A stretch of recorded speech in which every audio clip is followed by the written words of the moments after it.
Harvey Weinstein in first century Rome, what do you call him? You call him a senator. He's like, what did he do wrong according to an ancient culture?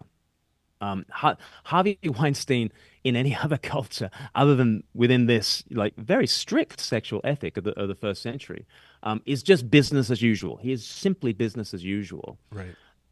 And that's another area where we can just kind of point to where some of these values are violated, and then you kind of finally figure out what it is that you believed all along. And what you believe all along is that power should be used to serve and not to dominate. Well, where do you get that idea from? Right. Or you get the idea that bodies are much more like temples than they are like playgrounds. You're Hmm. like, oh yeah. And the sexual revolution of the 1960s told us the opposite. It told us that bodies are like playgrounds. Get over it, Hmm. right?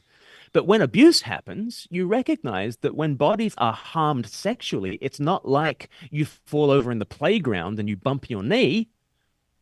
When you're harmed sexually, that is like a violation. It's like a desecration. Bodies are more like temple. You're like, when these Hmm. things are violated, suddenly start to see what the original value really was. And power is to be used to serve. Bodies are more like temples than they are like playgrounds.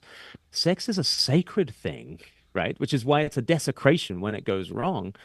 And you start to question whether the sexual revolution of the 1960s has been actually the regressive move. I mentioned Uh, about abortion. Like if in the United States they're killing a million babies a year, globally we're killing a million babies a week, right, through abortion. And that sounds very ancient to me. hmm. That sounds very much like the the The infanticide that was kind infanticide. of kind Yeah. of happening in the first century, actually. So you've got in the first century, you've got men who kind of let their eros run rampant, and that's a very scary world. And you've got a world in which children become sexualized Yeah. and children become disposable.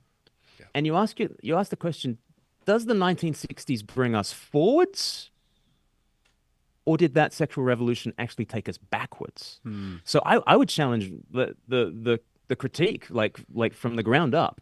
Is the Christian movement the regressive one, or isn't the rampant kind of tsunami of eros? Is that not the regressive mood? Yeah.